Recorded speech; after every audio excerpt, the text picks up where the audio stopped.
各位观众，大家好，欢迎收看港湾 TV 今天是8月13号下午4点，那么可能比大家晚了一点请大家原谅。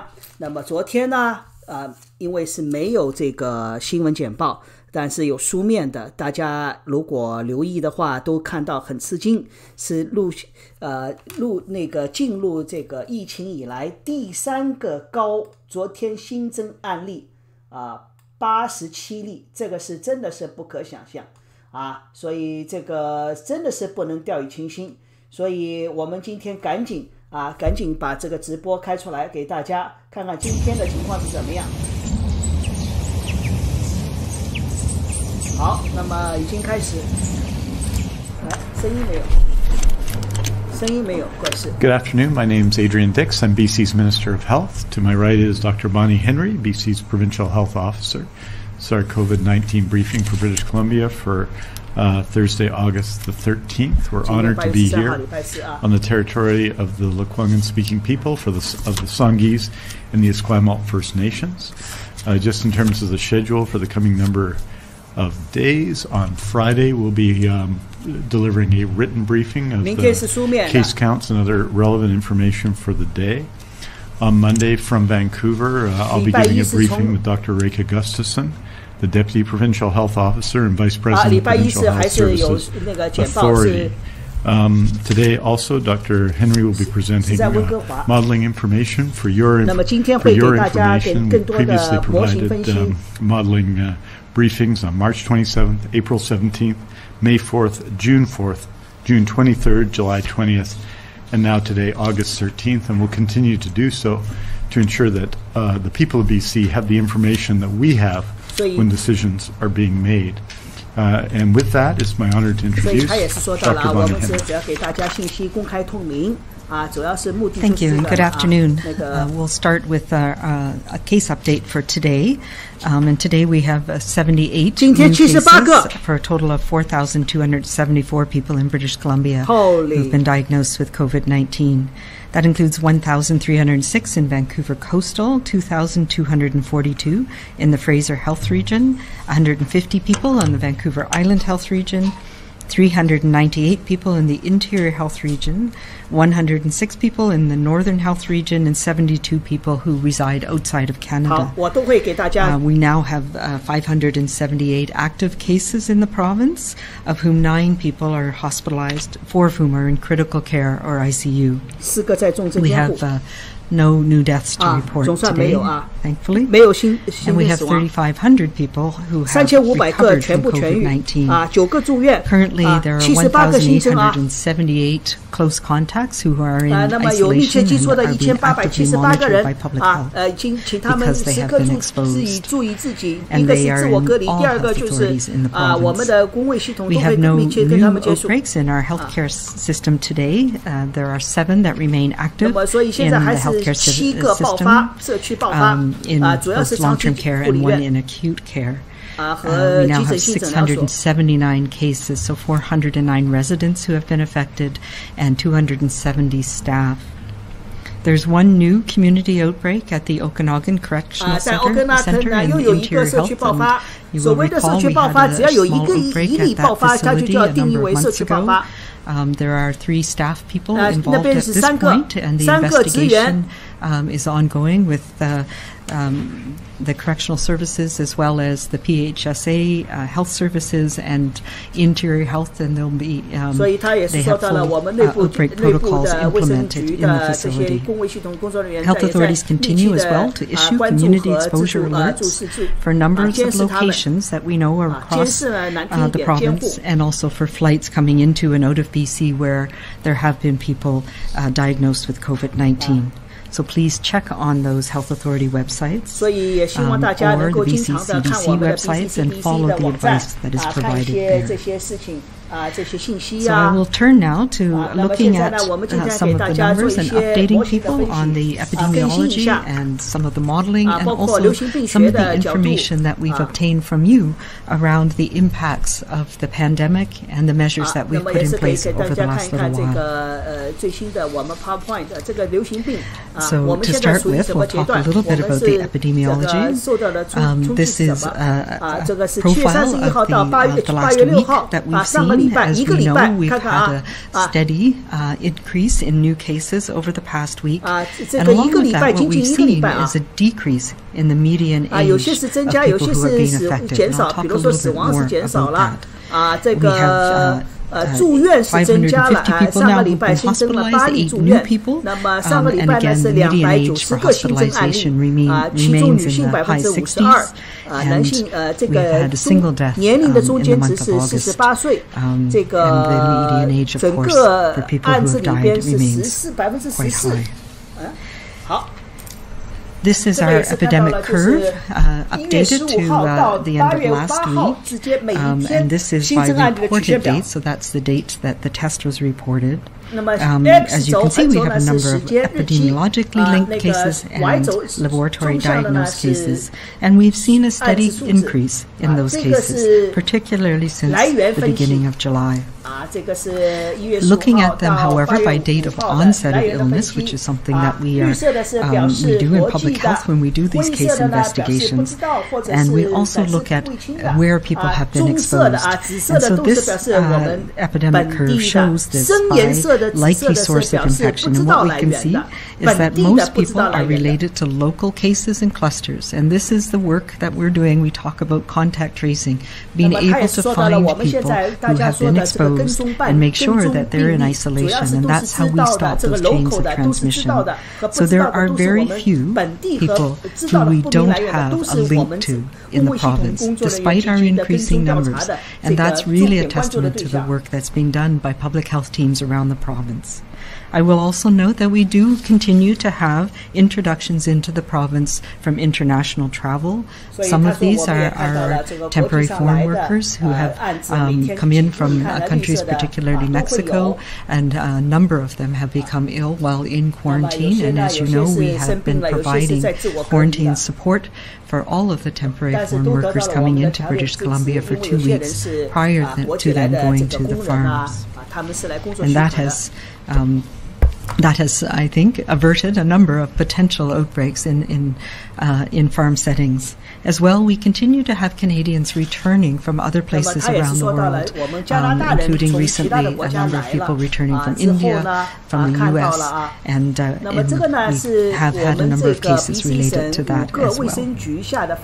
This is an update of the geographic distribution of our cases by health service delivery area, of where the person resides.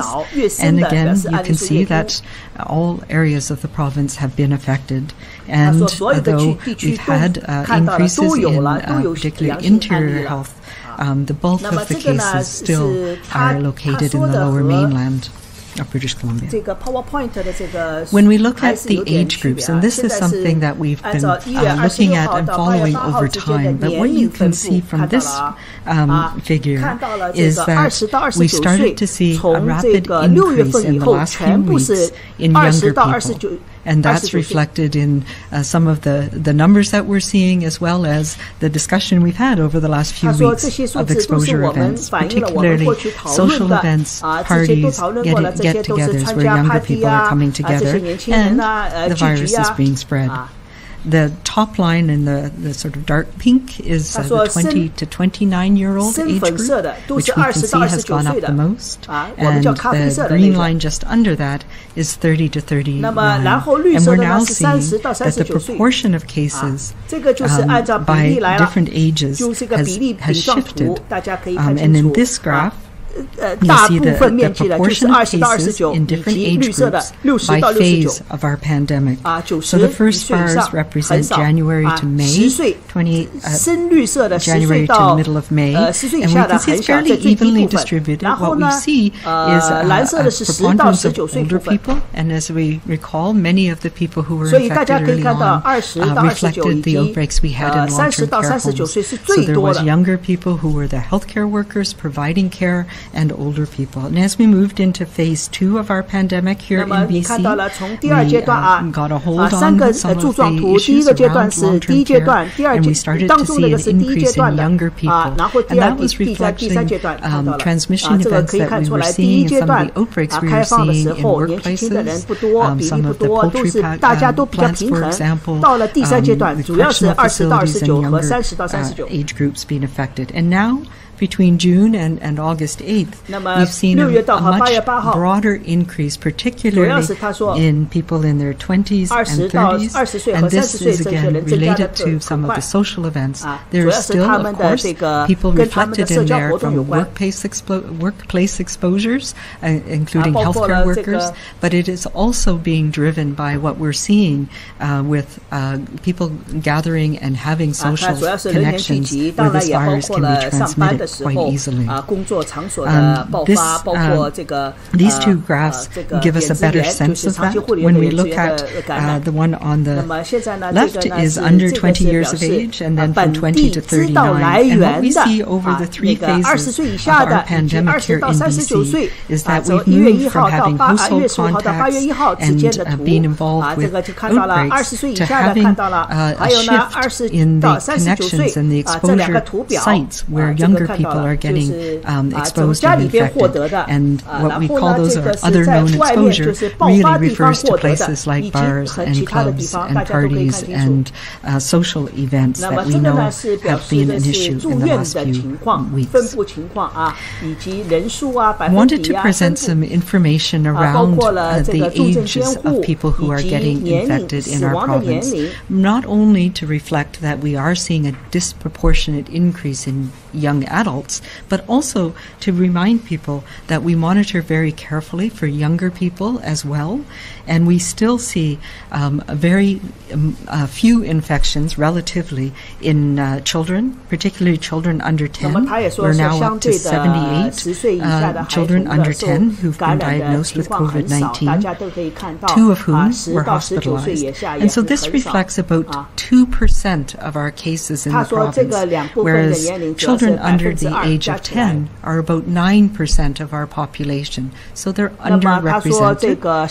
Same goes for older children, 10 to 19 years of age, where we've had now 162 people diagnosed. And again, that's 4% of our cases in a population that represents 10% of the proportion in the population.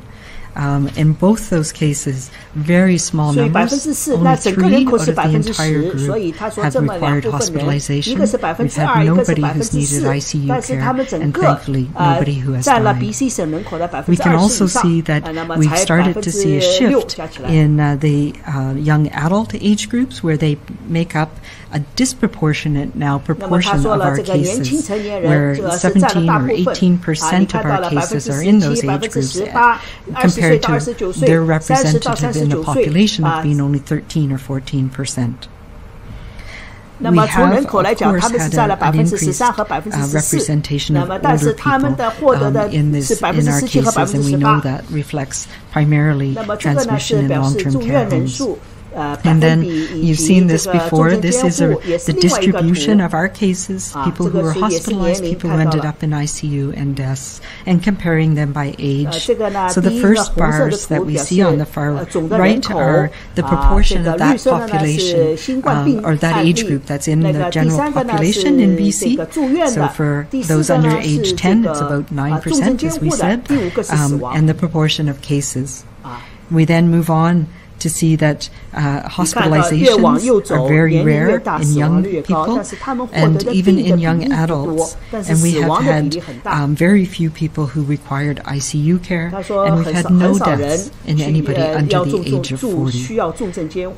The deaths, unfortunately, are heavily skewed to the older population, particularly people over the age of 80.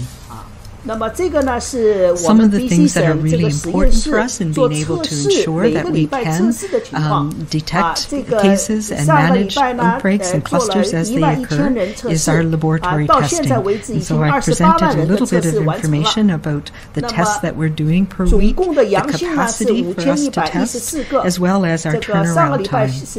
And as we can see, our numbers of tests are going up again as we are finding more people who've been exposed, and we're encouraging people to be tested with any symptoms at all. We've done, just today we did another 3,800 or so tests in the last 24 hours. Most of the tests that we are seeing, the turnaround time is less than a day. There are some areas where testing has been increased quite a lot, and the turnaround time may be a bit slower for periods of time, but our lab capacity now is good, and we are continuing to build out our lab capacity as we go into the fall, and our intent is to be able to have rapid access to laboratory capacity at about 20,000 tests per day across the province. Some of the things that we have been following, as you may remember, is some of the modeling about the connections that we're having in BC and where that is putting us in terms of potential for the outbreaks to grow.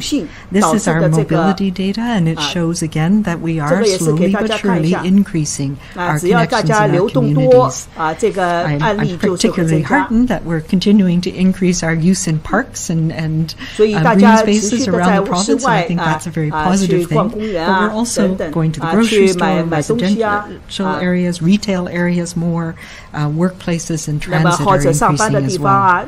And we know that as we increase those connections and those pieces in our community that are so important, that includes us connecting with others as well as our economy, that we need to do it in a safe way, or we risk transmission of the virus on a broader scale.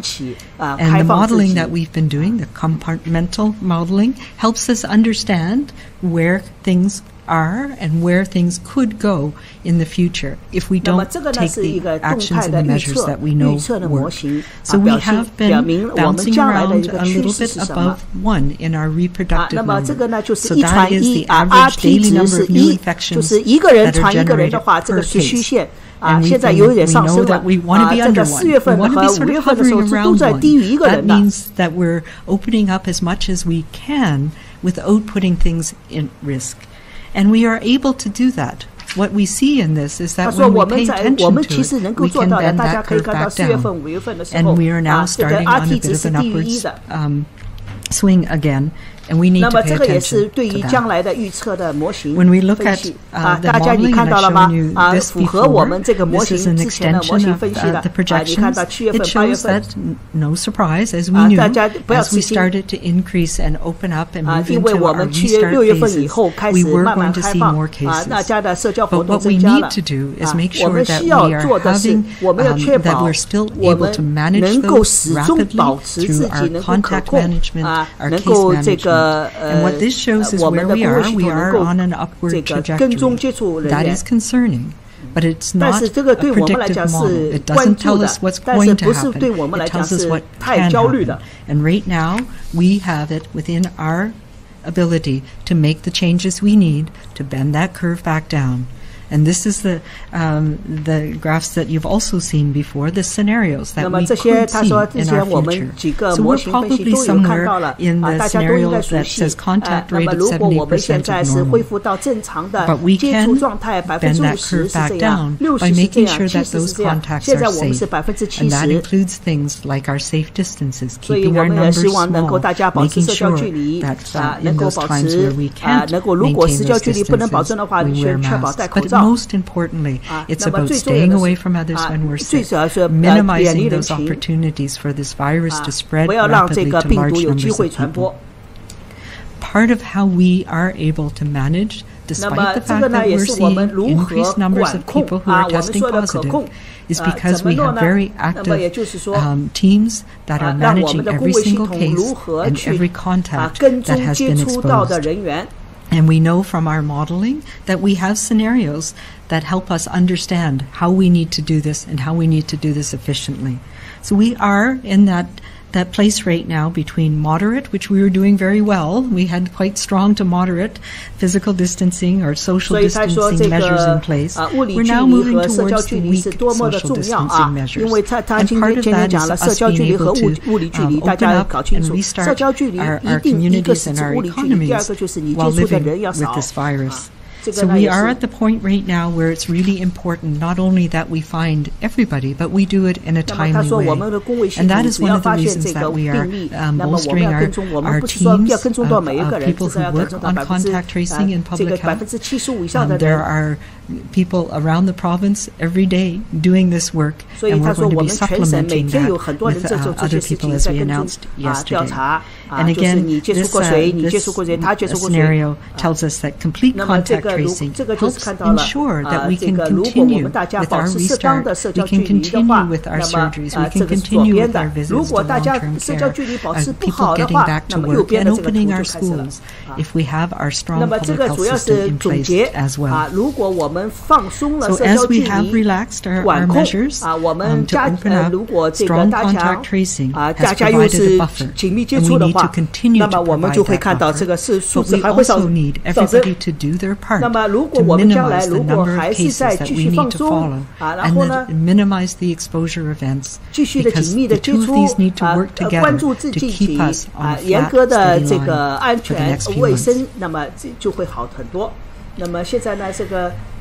Finally, I'm going to give some of the information that we learned from what you gave us in the population health survey, Your Story, Our Future. I think this is incredibly important for all of us to understand how the pandemic and how the measures we've put in place have impacted our communities across BC. And this is just a reminder that we had over 390,000 people respond to this survey and tell us how it was affecting them from all parts of British Columbia. So one of the most important things we needed to understand was how the impact of these measures differed on people of different racial and ethnic backgrounds, and that was one of the important reasons we asked those questions in this survey. And as we can see, there was a differential impact on racialized populations in British Columbia. Not a surprise to us, but it is something that we need to pay attention to. We've seen around the world that this virus and the measures that have been taken do expose some of the differential impacts, or some of the inequities in our communities, and we're no different. We see that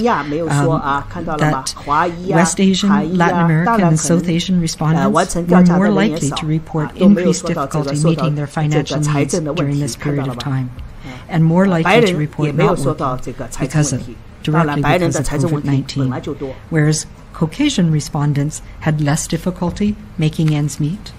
Fewer were not working. They were less likely to avoid health care and had less food insecurity.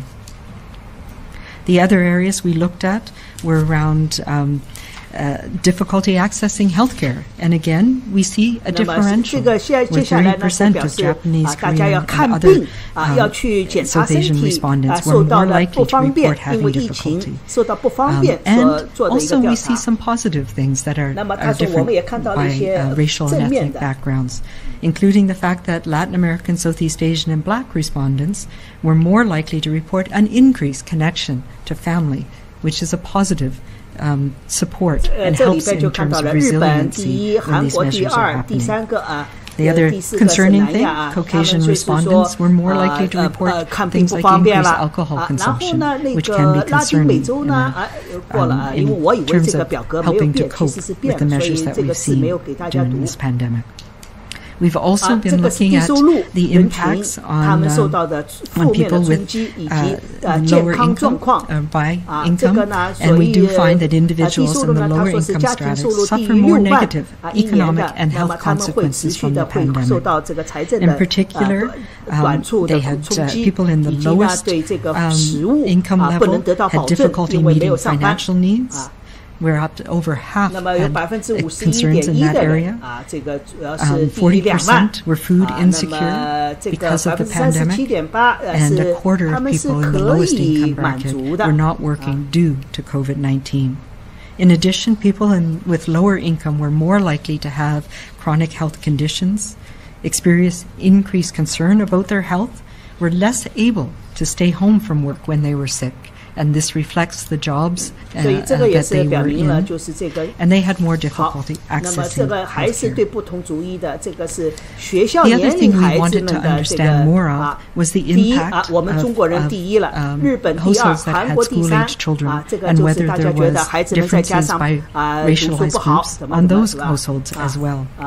And what we find in this is that although a number of racialized groups were more likely to report that children experience impaired learning, what really strikes me across the board, all parents, 2/3, 3/4 of parents with households with school-aged children reported that their children had challenges with learning during the past few months.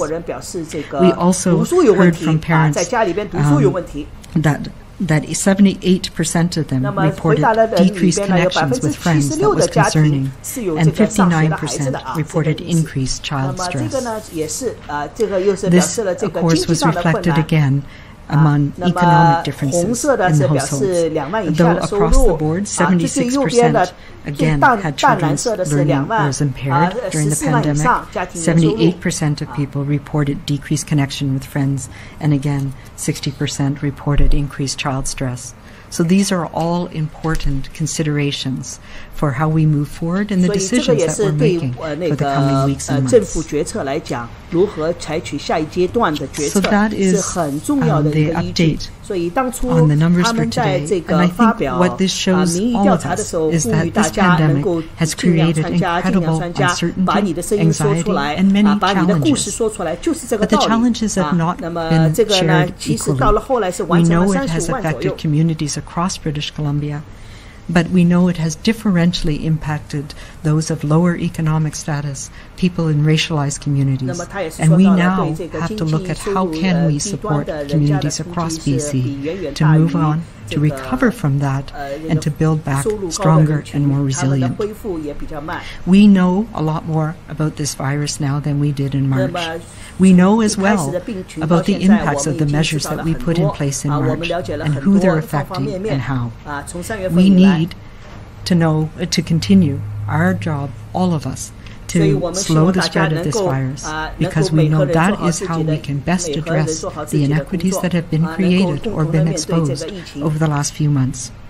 It is about minimizing our risk of transmission of this virus, working in public health to manage the cases, the outbreaks, the clusters as they arise, and to modify our behavior as we find out risk situations. And we've been doing that, and we need to continue doing that. All of us.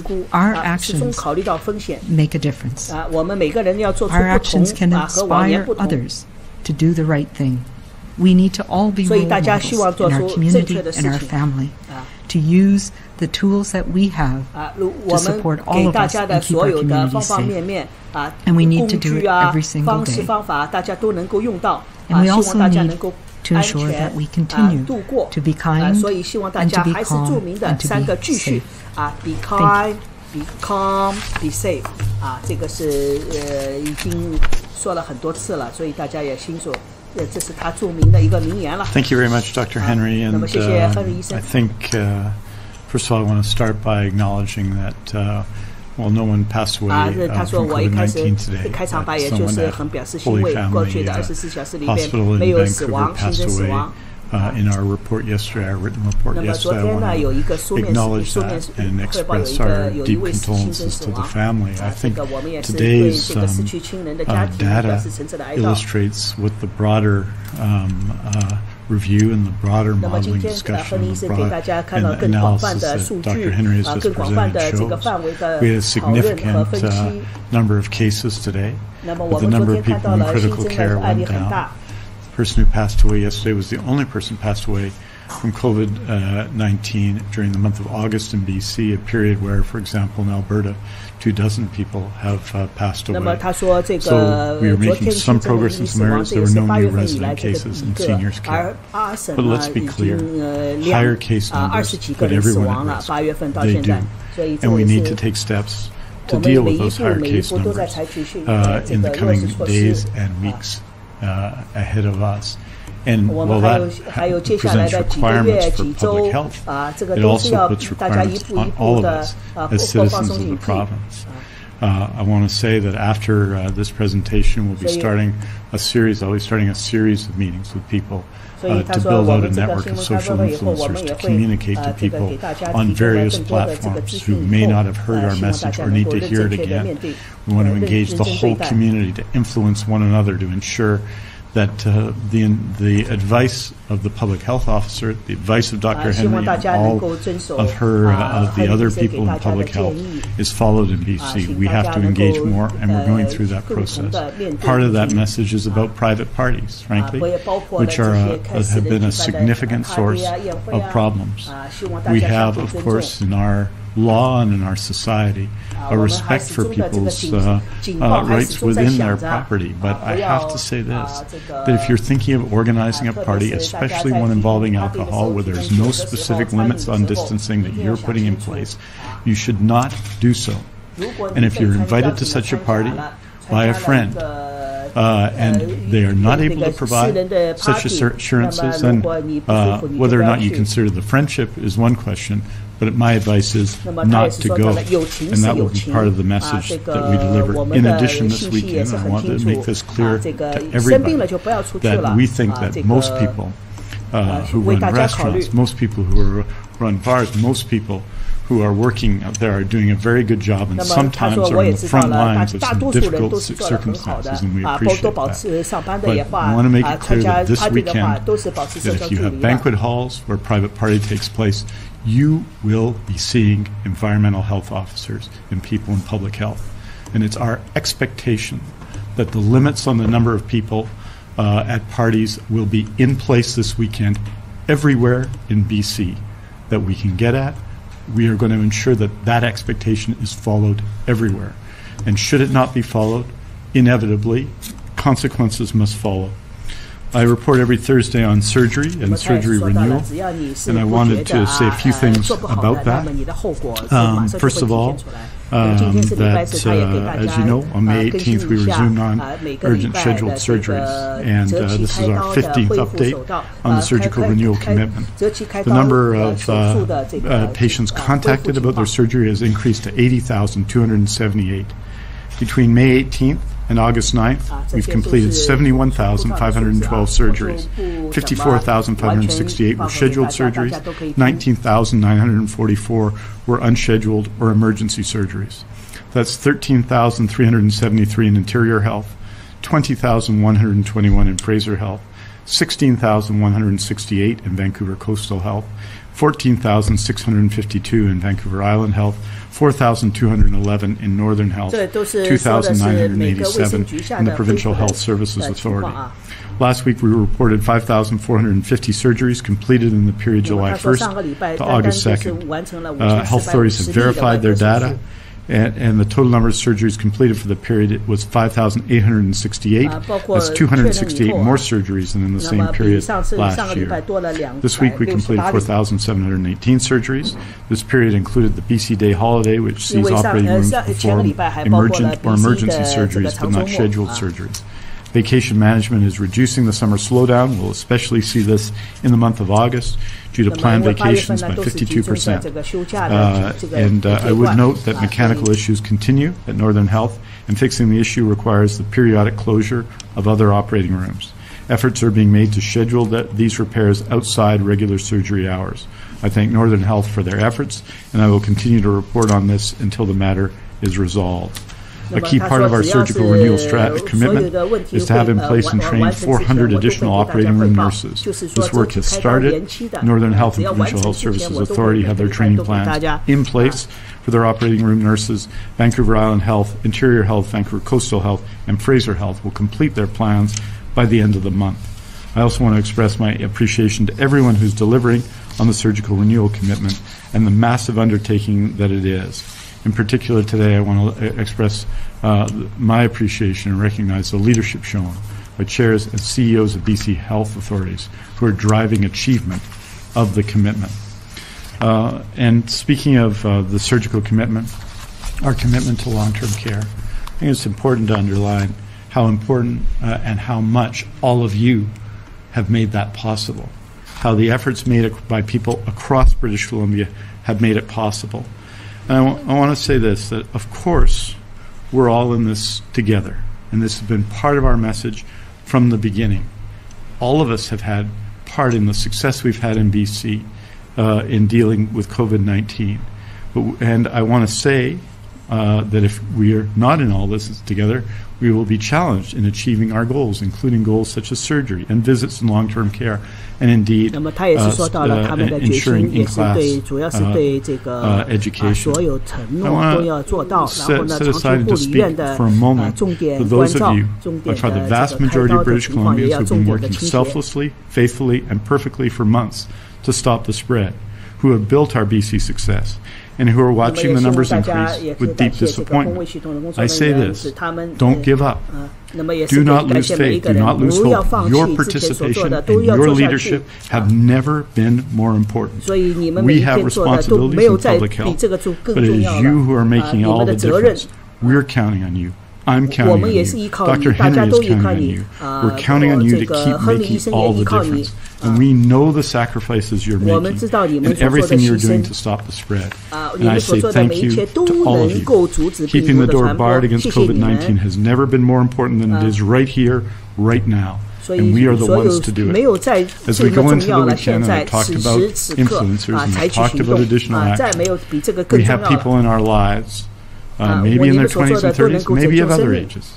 Maybe they're friends, colleagues, neighbors, nieces, nephews, daughters, sons, brothers and sisters, people we care about. Let's be the most effective social influencers we can be and help them stay in our fight and to rejoin if they've drifted. Let's help them to stop the spread by using our COVID courtesy to remind them that we're counting on them to use their COVID sense. Let's tell them we're counting on them and we're reaching out because they can always count on us. Let's make sure they know, as do we, that it's not too late to rejoin the fight.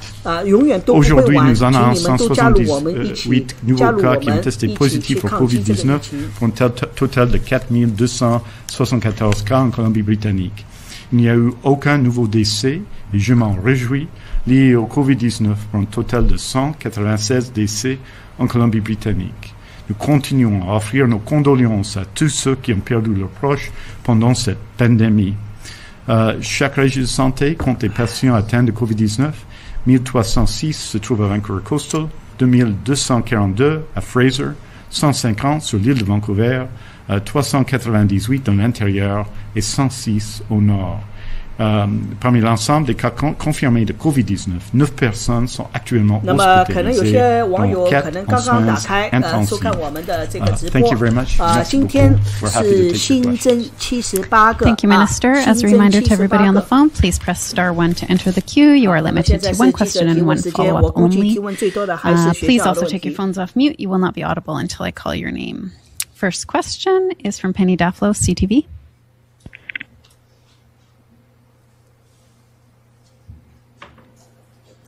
Penny? Okay, moving on. Richard Zisman, Global News. Sorry, I'm here. Can you hear me? Yep. Oh, okay. Sorry, my mute button got stuck. Dr. Henry, we've seen the curve going up for weeks now, and we're seeing it in your modeling again. So I'm just wondering why nothing has changed substantively in response, whether it's tougher messaging, tightening restrictions, implementing fines.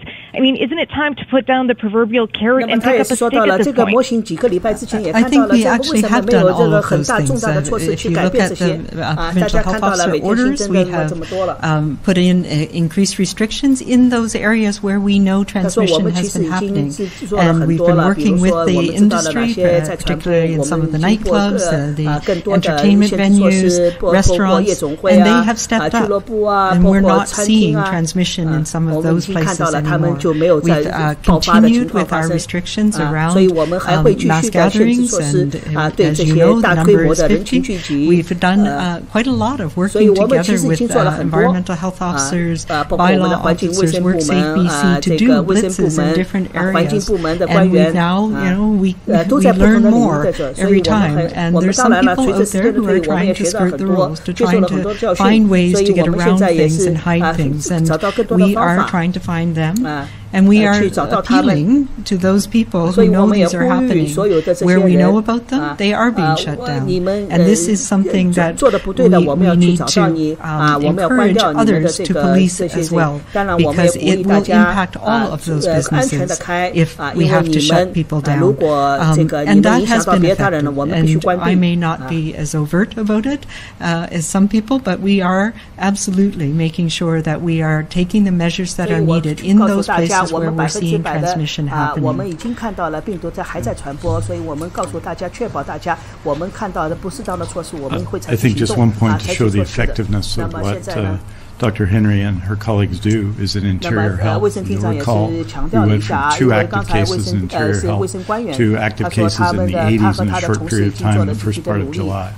An action that was taken led by Dr. Henry, led by the team in interior health, but involved the whole community. And today we're back down to 13 active cases in interior health, and that involved the community, but it also involved the leadership of our health officers.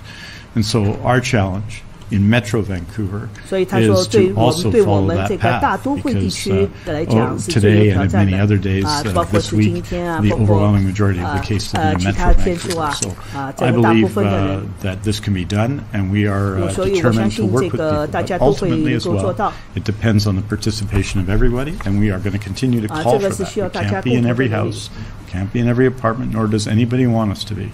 So that means that we have to join together as part of a joint effort, and we're going to continue to call for that as well.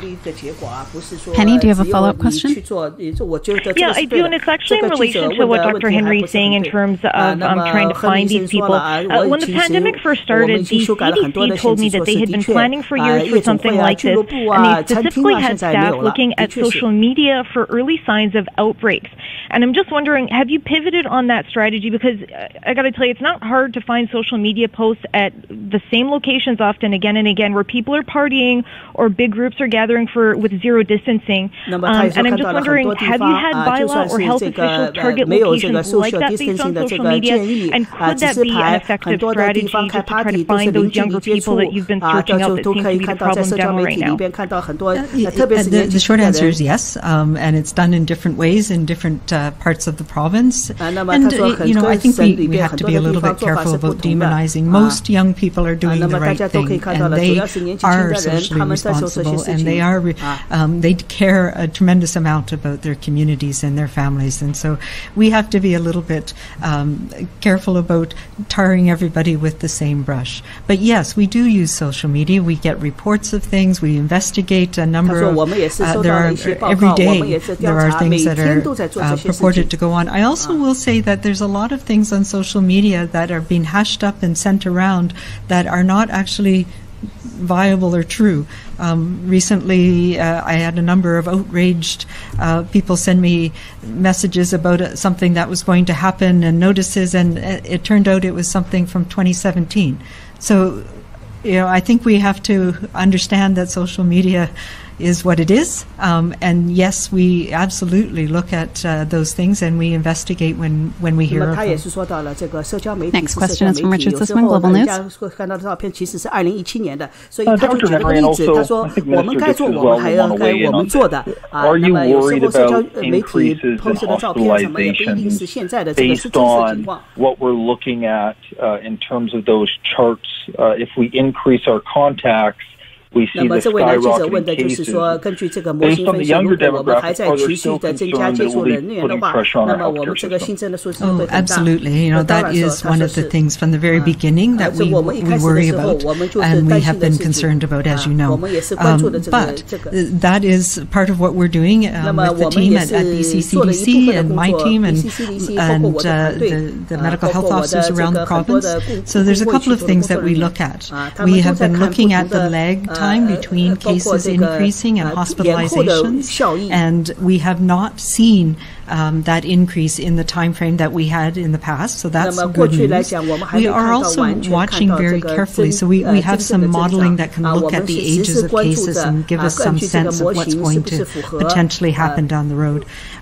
You may note that in the last couple of weeks I've been reporting on the number of contacts that are in isolation around the province. Partly that's to ensure people understand that it's not just the person who tests positive who this is impacting. It's those people who were exposed, who are in the incubation period, where we have ordered them into isolation, where they can't go to work, they can't go to school, they can't enjoy things with their friends, because they are at risk of developing those symptoms and becoming sick themselves. And that's how we break those transmission chains. But that also, when we follow up with those contacts, we look at the ages that we're talking about. So we have had some spillover into more at-risk populations. We've had some healthcare workers who work in long-term care, for example.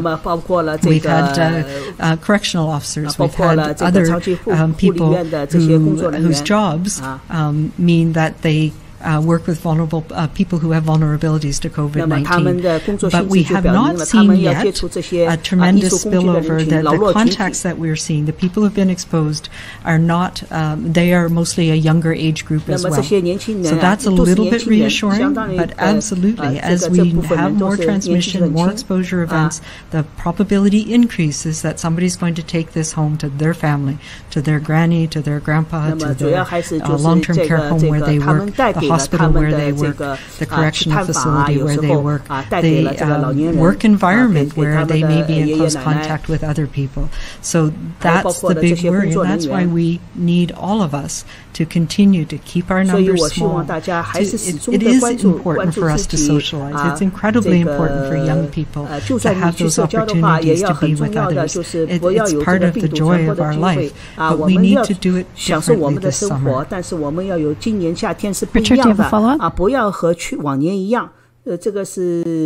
I do. I'm just wondering if in these conversations you're having, not just with social influencers, but around designing a strategy targeting towards young people, if one of the things being considered is an ad campaign that shows the effect of COVID-19, like shows to young people what another young person getting the virus looks like, and whether that may be an effective strategy to deter some of this behavior. I mean, first of all, as Dr. Henry has said, today I think the number of people who are under active public health monitoring is 1,878. It was a little higher yesterday. I think it was 1,917.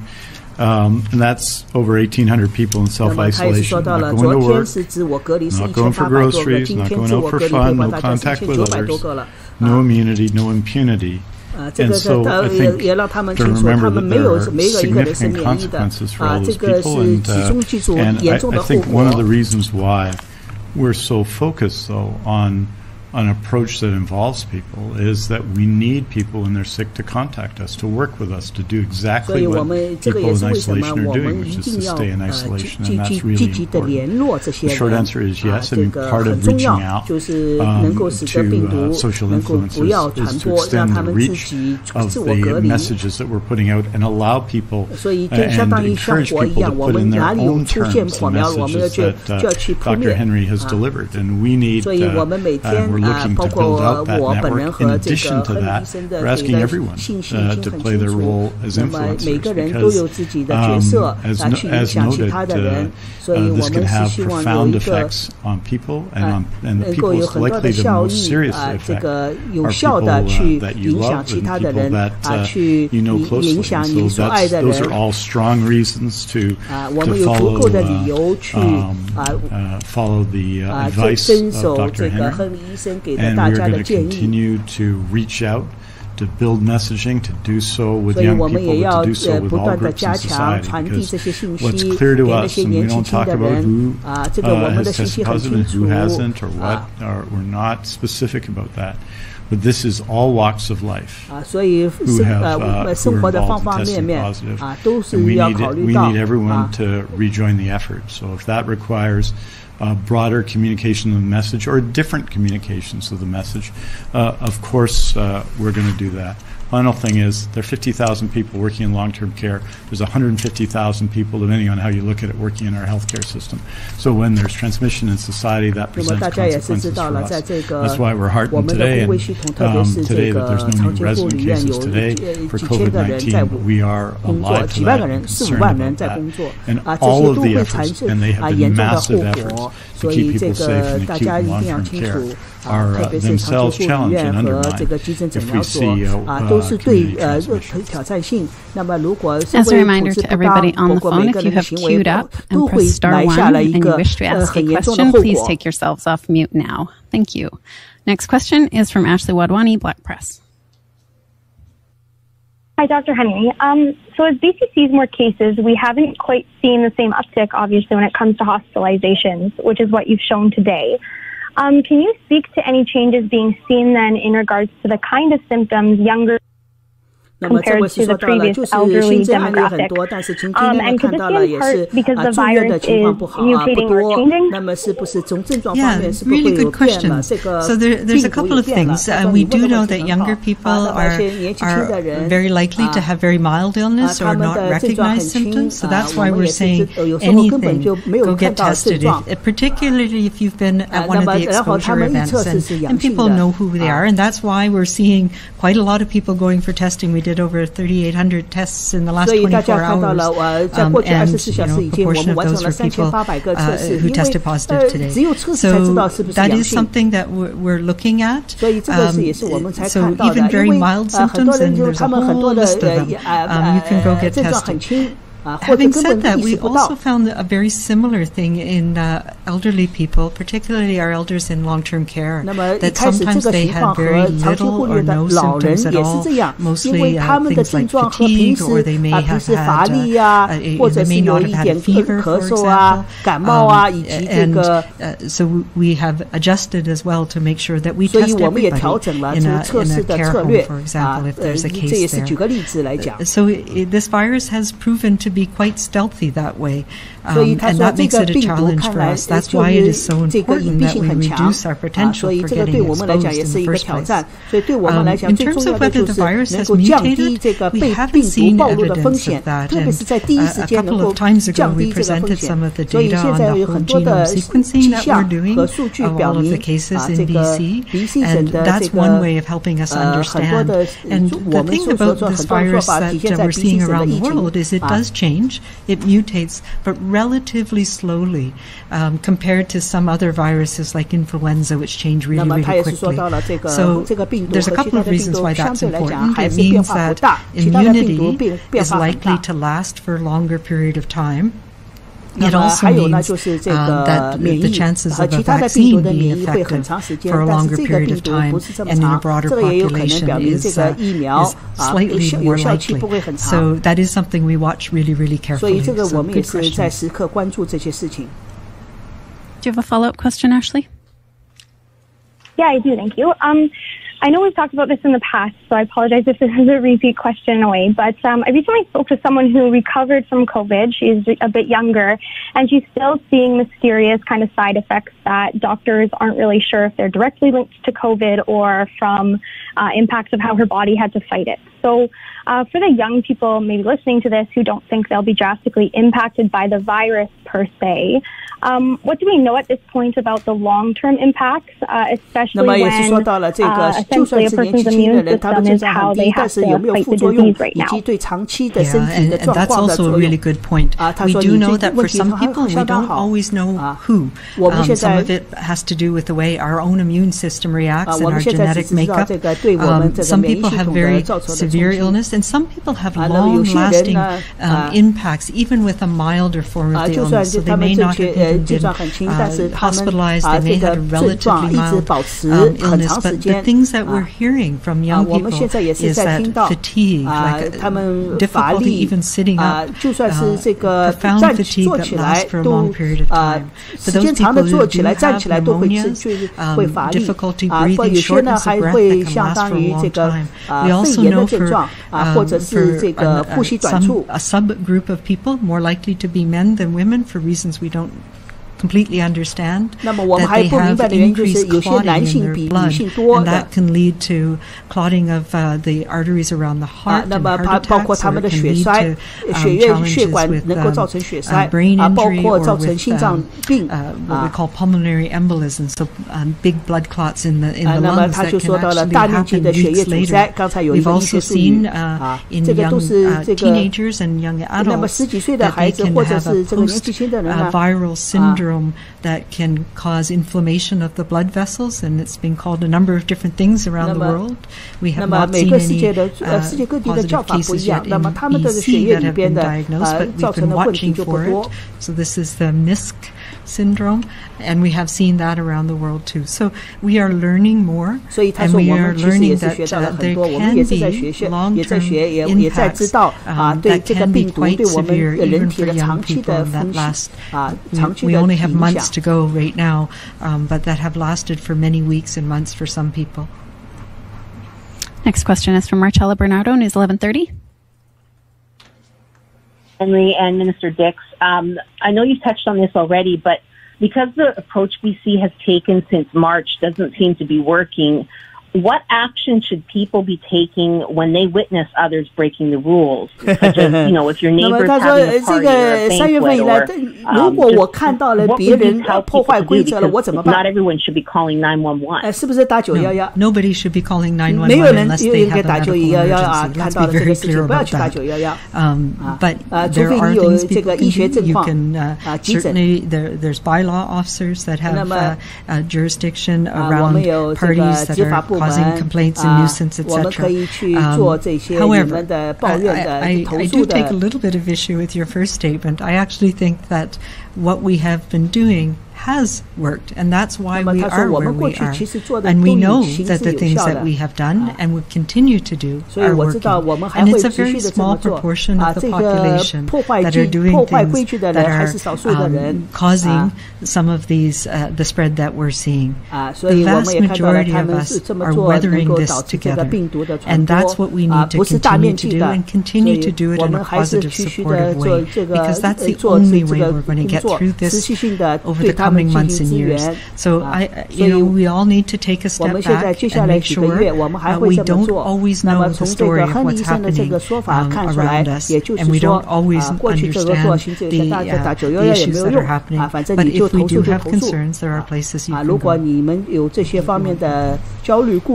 那么我们还联系不是911了啊，联系 BC 啊，或者是卫生执法部门。 and there's no vaccine for COVID-19, and so we've dealt with this now. We're into our 7th month since we've started doing these briefings. 那么我们从第一次给大家做新闻简报，今天已经第7个月了啊。那么现在也没有记录下来有什么especially when you consider the circumstances and jurisdictions around us, and those present challenges for us as well.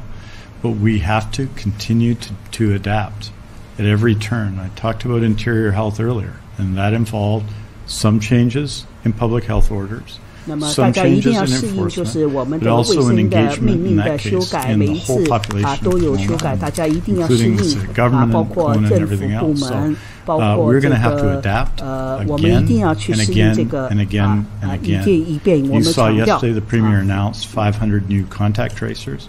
We're developing and putting in place, in fact, the last month has been, I think, in terms of the work that we've done in the Ministry of Health, the busiest month we've had to date, if you can imagine that, in preparing for what's coming for us coming in the fall, or potentially coming in the fall. And that involves improvements and changes to healthcare capacity so we can help people and support people getting through this difficult period. And you're going to see that reflected in the days and weeks to come.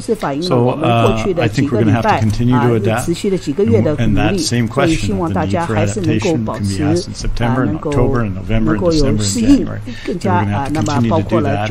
And fortunately, we get unbelievably effective guidance from our provincial health officers, from our medical health officers and the health authorities, and from our outstanding team in the Ministry of Health led by Steve Brown. Do you have a follow-up question, Marcella? Yes, it was for Minister Dix. Thank you for interjecting there. I was hoping to ask you because I just checked today that WorkSafe BC hasn't issued a single stop work order, but earlier in your comments you mentioned that if you are having a banquet or if you are having a large gathering, expect someone to show up. So how is that going to work? And hasn't it been done up until now? 那么他也是说到了，就是WorkSafe BC 有一个发布的命令，可以关闭工作的这个命令。那么他说，跟这个卫生官这个。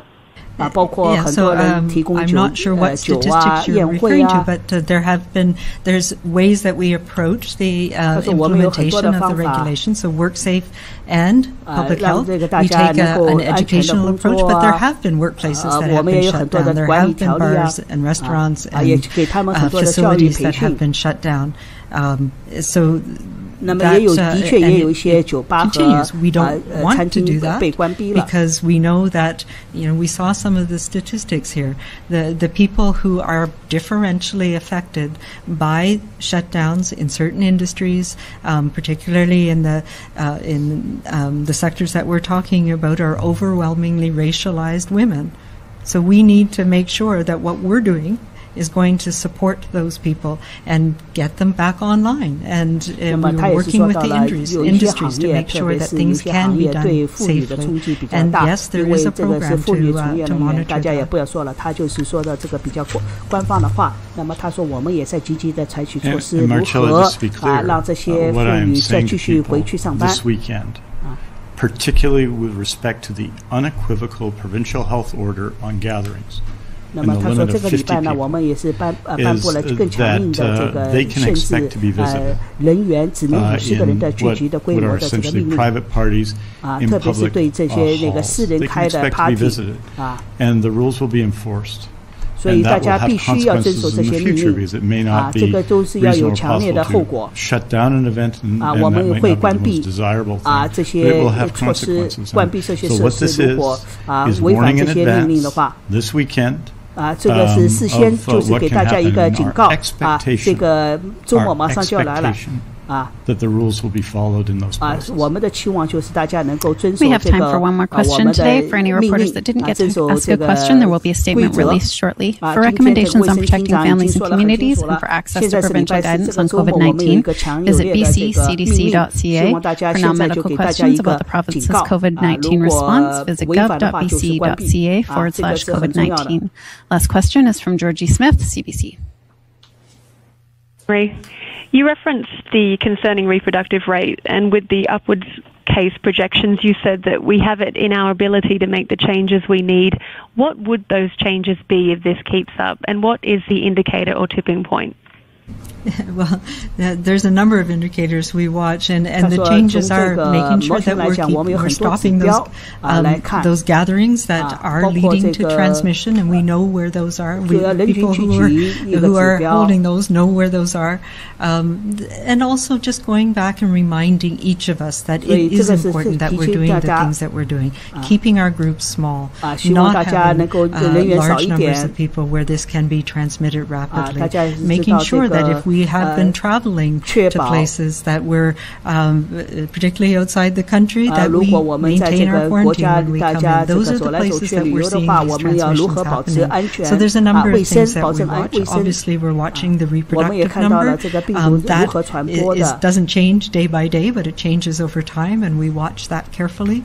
We look at the age group of the cases, where they are, whether they're linked. Those are really, really important metrics. And those are the things that, as my colleagues know, that we talk about on a daily basis, about, what are the worrisome things. We also look at a number of other community, and we have to put this in the context that we still have very low community transmission rates. In the U.S., for example, the U.S. CDC has a number of indicators that they look at for reopening, and one of them is for schools, that you have less than 5 cases per 100,000 population. Many of the counties in the states that open schools, like Georgia, for example, the rates were way above that, and not surprisingly, that was reflected in what was seen in outbreaks in the school. We look at the percent positives of our laboratory tests. How many tests are being done? What are the positivity rates by age group, by different sectors? So those are things that we monitor on a daily basis.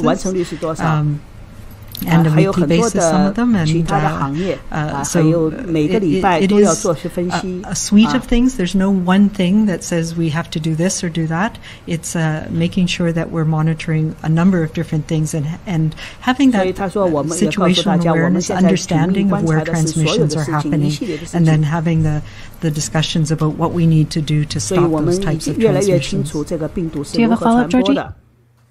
I do. Some are calling for nightclubs and bars to be closed entirely, given the increasing number of exposures involving nightlife venues. You've imposed stricter public health orders targeting those places, but we've continued to see cases at those venues. So at what point do you close them, even temporarily, to stop the party spreading? And given that this is where new cases are originating, would you expect to see a flattening of the curve after doing that? And an answer in French too, please. I will say here in BC, after we've imposed those stricter restrictions, we've not seen large numbers of transmission events. And so, yes, we have closed venues when we've seen. So here in BC as well, every business has to have a COVID safety plan. And so that is what we hold people to. And we have found places where those plans are inadequate, and those places are shut down until such time as the appropriate plans are put in place. So we are working with the industry and the nightclub industry in particular. They have obviously an interest in making sure that people are playing by the rules so that they can all stay open. We are not at the point where we're seeing that we feel that we need to shut the entire industry down. Obviously, that's something we watch carefully.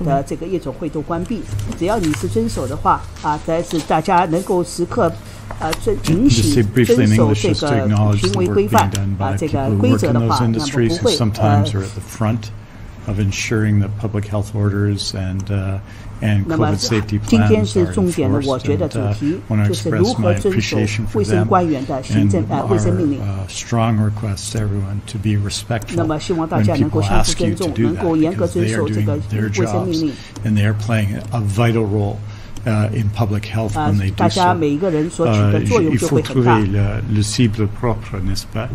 Et je pense que nous avons vu depuis quelques semaines des soirées privées qui sont un problème.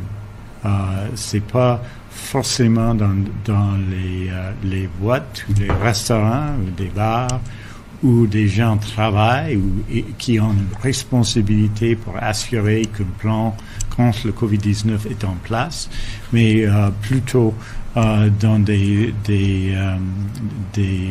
maisons, dans des autres locales où il y a des soirées privées. Donc, c'est un travail difficile, mais nous allons continuer à assurer une démarche respectueuse mais sérieuse à l'égard des ordres du Dr. Henry et des registres de santé britanniques. Et je pense qu'on est sur le bon chemin et il y a du travail à faire. Merci beaucoup. Thank you very much. Thank you. Until Monday. 那么礼拜一见。他说好，那么我先把这个屏幕先关一关啊。好，那么我再给大家总结一下，昨天到今天是新增了78个，那总数应该是到了4100多个，我没有记下来，对不起啊。那么其中呢，下面各个卫生局的分布延安卫生局是1306个，这个飞沙卫生局是2242个，那个岛上卫生局是158个，那么内陆卫生局是398个，那么北方卫生局现在到了106个，那其中跟这个旅行相关的，也就是外面带过来的是78个啊，这个也是给大家说一下。那么整个住院的是9个，其中4个在重症监护。到目前为止呢，已经是3500个人痊愈了。好，那么各位观众，今天的 BC 省新冠疫情的新闻简报呢，就给大家直播到这儿。明天是没有，只有书面的，所以请大家留意我们的这个温哥华港湾的网站，或者呢是 BC Bay News 的港湾这个微信公众号，我们的编辑都会及时给大家更新数字。好了，那么今天的这个新冠疫情的新闻简报呢就到这儿，我们下周一再见。也感谢有一位网友米米，谢谢你对我的鼓舞我们下星期一再见，拜拜。